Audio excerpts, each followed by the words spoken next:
Rhapsody of realities. आज Sunday 9 मई 2021। आज रविवार 9 मई 2021। रैप्सोडी ऑफ रियलिटीज़ में आज पास्टर क्रिस ओयाखिलोमे द्वारा जो वचन हमको सीखने के लिए मिला है, कोलोसियंस 1 चैप्टर 12-13 वर्स। कोलोसियों की पत्री 1 अध्याय 12 और 13 वचन है और ये वचन के आधार से हमको आज का विषय है डिलीवर्ड एंड ट्रांसलेटेड। छुड़ाए गए और परिभाषित कर दिए गए। छुड़ाए गए और परिभाषित कर दिए गए। डिलीवर्ड एंड ट्रांसलेटेड, हम इसको वचन से सीखेंगे, समझेंगे। Colossians 1 chapter 12 से 13 verse, giving thanks unto the Father which hath made us meet to be partakers of the inheritance of the saints in light, who hath delivered us from the power of darkness and hath translated us into the kingdom of his dear Son. Giving thanks unto the Father which hath made us meet to be partakers of the inheritance of the saints in light, who hath delivered us from the power of darkness and hath translated us into the kingdom of his dear Son. कोलोसियों की पत्री 1 अध्याय 12 और 13 वचन। और पिता का धन्यवाद करते रहो जिसने हमें इस योग्य बनाया कि ज्योति में पवित्र लोगों के साथ मिरास में सहभागी हो। उसी ने हमें अंधकार के वश से छुड़ाकर अपने प्रिय पुत्र के राज्य में प्रवेश कराया। और एक बार पढ़ेंगे कोलोसियों की पत्री 1 अध्याय 12 और 13 वचन। और पिता का धन्यवाद करते रहो जिसने हमें इस योग्य बनाया कि ज्योति में पवित्र लोगों के साथ मिरास में सहभागी हो। उसी ने हमें अंधकार के वश से छुड़ाकर अपने प्रिय पुत्र के राज्य में प्रवेश कराया। यहाँ ट्रांसलेटेड जो शब्द है इंग्लिश में, हिंदी में यहाँ पर प्रवेश कराया ऐसा है।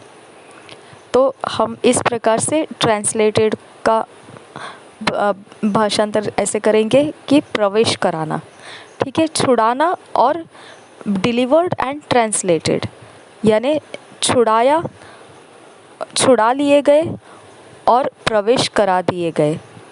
डिलीवर्ड एंड ट्रांसलेटेड, छुड़ाए गए और प्रवेश कराए गए। छुड़ाए गए और प्रवेश कराए गए, ये हम सही तरह से समझ पाएंगे अभी इस वचन के आधार से। इंग्लिश में ट्रांसलेटेड लिखा है वचन में, कोलोसियों के 1 अध्याय के 12 से 13 वचन में ट्रांसलेटेड लिखा है। तो हम हिंदी में इसे देखेंगे तो प्रवेश कराए ऐसा लिखा है। तो हम अभी इसे प्रवेश कराए ऐसा हम इसे ट्रांसलेटेड का अर्थ हिंदी में बोलेंगे। ओके, प्रवेश कराए गए। हम देखेंगे ये वचन के आधार से। Many assume and believe that one day in the sweet by and by the Lord will graciously deliver us from the power of darkness.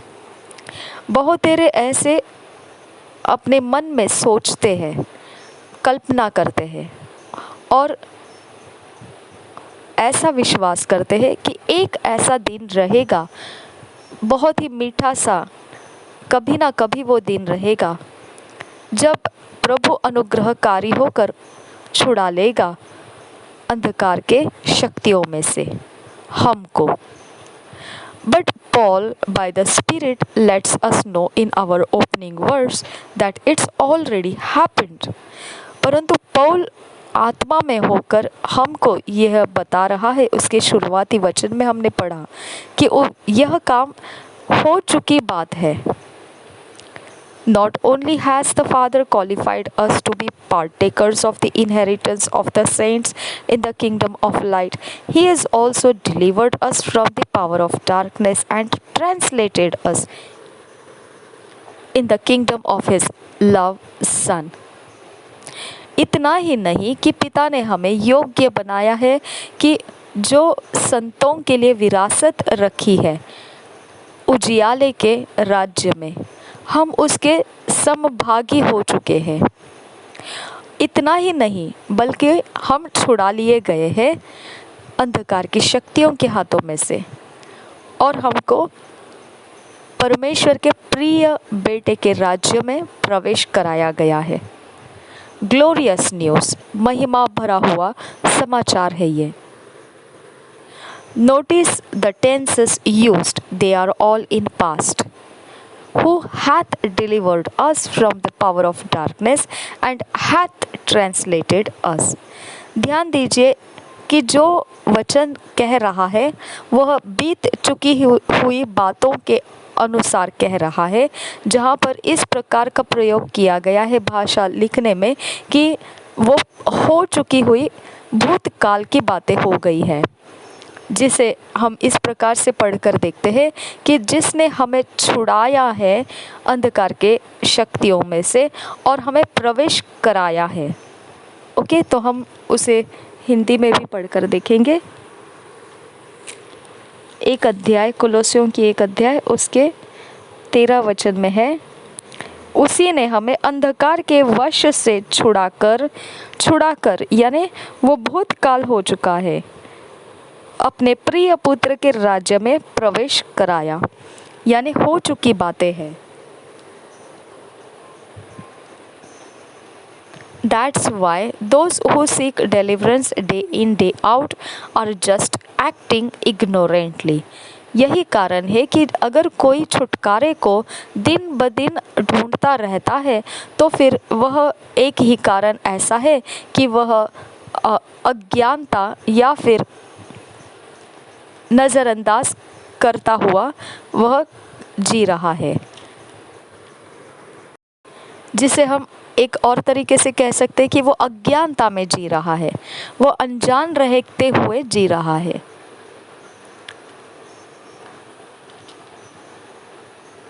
It's inconsistent with God's present truth.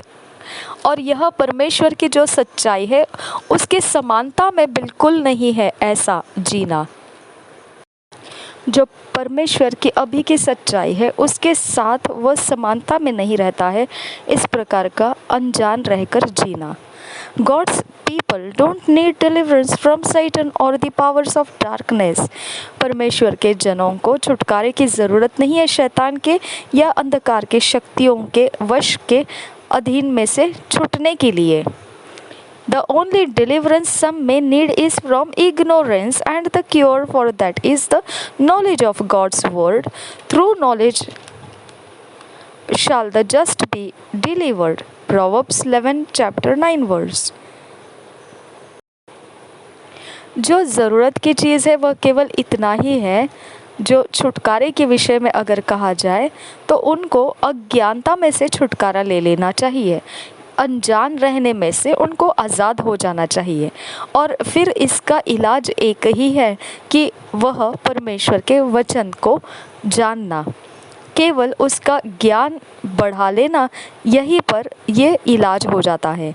जैसा नीति वचन 11 अध्याय के 9 वचन में कहा है। नीति वचन का 11 अध्याय उसका 9 वचन, भक्तिहीन जन अपने पड़ोसी को अपने मुंह की बात से बिगाड़ता है, परंतु धर्मी लोग ज्ञान के द्वारा बचते हैं।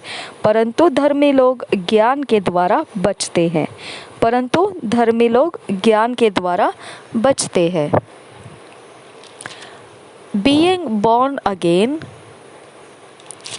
you are not under Satan's jurisdiction or authority.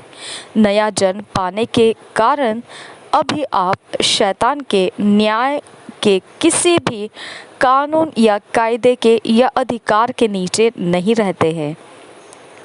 But that is not even the best part, because God does not just deliver or bring you out to leave you, He brings you out to bring you in having.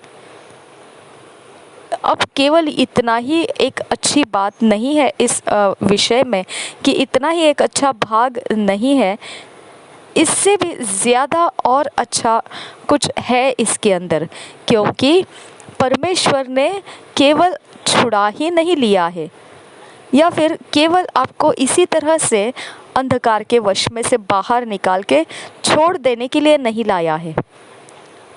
उसने आपको बाहर लाया है अंधकार के वश में से कि आपको कहीं प्रवेश भी करा दे। Having taken you away from the domain of darkness, evil powers and all their works, he translated you into the glorious kingdom of the Son of his love. अब इसके साथ जब आपको उस अंधकार के वश के नीचे से आपको बाहर निकाल लाया है, तो आपको उस बुरे शक्तियों में से भी बाहर लाया है और उनके सारे कामों में से भी आपको बाहर लाया गया है, और फिर आपको प्रवेश कराया गया है महिमामय राज्य के अंदर, जो उसका बेटे का, उसका जो प्रेम है, उसका प्रेम जो है वो उसका बेटा है, और वो बेटे के राज्य में आपको, महिमामय राज्य में आपको प्रवेश कराया गया है। Therefore, that you are in the same compound or live in the same street or city or work in the same office with someone who is not born again does not mean you are in the same place. इसकी वजह से कि जब आप ऐसे कहीं पर एक ही आंगन में या फिर एक ही रास्ते के ऊपर आप रह रहे हैं, या फिर एक ही शहर में, या फिर हो सकता है कि आप समान एक कार्यालय में काम कर रहे हो किसी के साथ, कि जो नया जन पाया हुआ नहीं है, तो इसका मतलब ये नहीं बनता है कि आप उनकी ही तरह उसी जगह में हो जहाँ पर वो लोग जो नया जन नहीं पाए हुए आपके संगति में हैं, आप भी उन्हीं की तरह उनकी जगह में हो। ये नहीं है। You are in Christ, they are of this world in the kingdom of darkness under Satan's dominion. आप मसीह में हो और वे लोग जगत में हैं जो राज्य अंधकार का है, जहाँ शैतान का प्रभुता है, उसके नीचे वो लोग हैं। You have been raised up together and made to sit together in heavenly places in Christ Jesus. आपको उठाया गया है, आपको एकत्रित करके, इकट्ठा करके आपको स्वर्गीय स्थानों में मसीह यीशु के साथ संगति में बिठाया गया है। That's where you are now, a place of glory, power, dominion and authority. Hallelujah. यहीं पर आप हो अभी, जहाँ वो जगह है जिसमें महिमा, सामर्थ, प्रभुता और अधिकार रहता है। हालेलुया।